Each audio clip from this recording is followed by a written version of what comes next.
Hello, my name is. Facebook faces more hurdles after Europe fine. As case closes on WhatsApp deal, threat of more regulatory challenges loom in Argentine European Commission's decision to fine Facebook 110M for providing misleading information during its 2014 takeover of WhatsApp might appear to be the latest European attack on Silicon Valley. But it would be wrong. Thursday's ruling over the social network's $21.8 billion acquisition of the messaging app was not about tackling an overpowerful technology sector, but an attempt to protect the Commission's deal approval process. The Commission is clearly looking to send a message to companies about the importance of providing accurate information in merger proceedings, says Nicholas Levy, a mergers expert at Cleary Gottlieb, the law firm. Margrethe Vestager, the EU Competition Commissioner, who has led a number of high-profile investigations against big US technology companies, said in a speech on Thursday that the company's efforts ensured a less than maximum fine. Thanks to that Facebook's cooperation, the fine is lower than it would have been otherwise, she said. Facebook says it flagged changes in its WhatsApp data sharing policy with the Commission last August and admitted to having misled authorities during the acquisition. The company says it acted in good faith and the errors were not intentional, adding that the announcement brings this matter to a close. But while Facebook may have got off relatively lightly, the case does not mean an end to its regulatory challenges in Europe. In the past week, France's data protection agency slapped the company with a €150,000 bill for inappropriately collecting and using consumer data on the same day. Authorities in Belgium and the Netherlands released a joint statement that criticized the business for how it tracked users and targeted them with advertising. All of this came just days after Italian authorities fined WhatsApp 3M for sharing data with Facebook without adequately warning users. The company also faces the prospect of a new levy in the UK, proposed in the Conservative Party manifesto on Thursday, to support work to stop online abuse. 1. May 2012, Facebook valued at $104 billion in IPO 2. February 2014, Facebook buys WhatsApp in $19 billion deal 3. October 2015, Safe Harbor data transfer agreement scuppered by EU 4. December 2016, Brussels opens competition probe into WhatsApp merger 5. May 2017, Facebook fined over WhatsApp deal. Facebook is the latest Silicon Valley company to find itself in the crosshairs of European regulators, joining Google, Amazon and Apple. Authorities insist that the inquiries are discreet, but one area in which the companies face a coordinated effort is how they collect and use of data.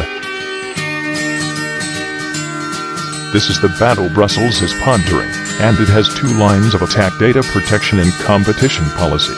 The future of big data are not just about technology, Ms. Vestager said in a speech last autumn. It's about things like data protection, consumer rights and competition.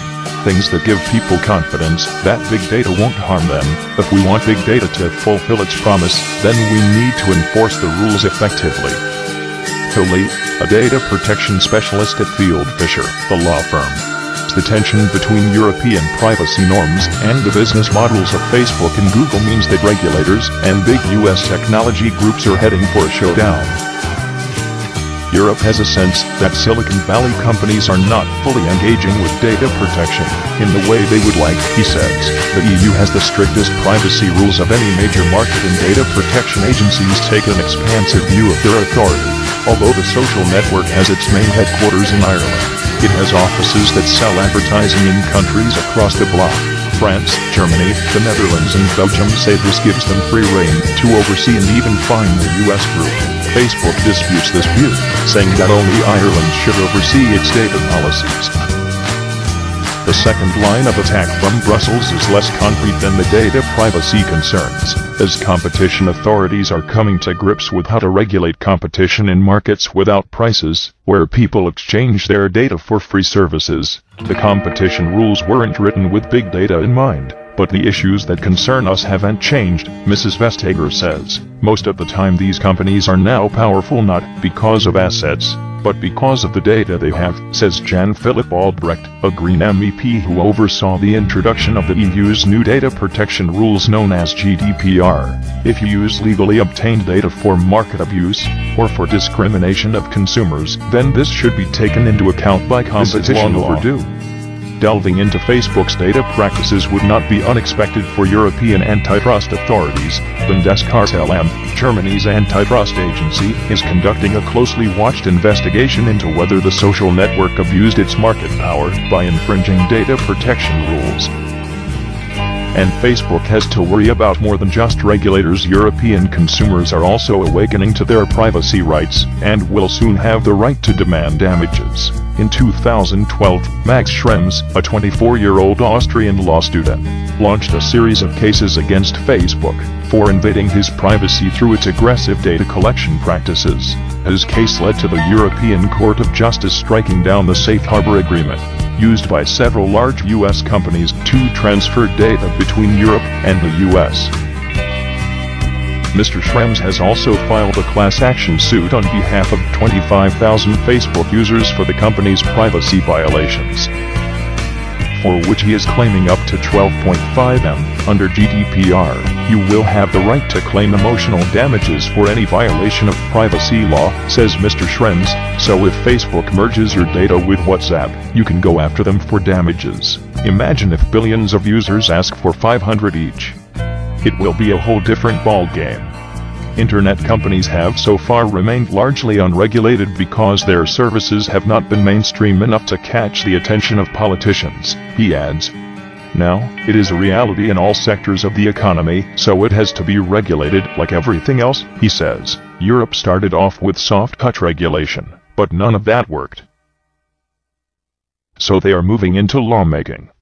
Additional reporting by Paul McLean and Hannah Kuchler in San Francisco.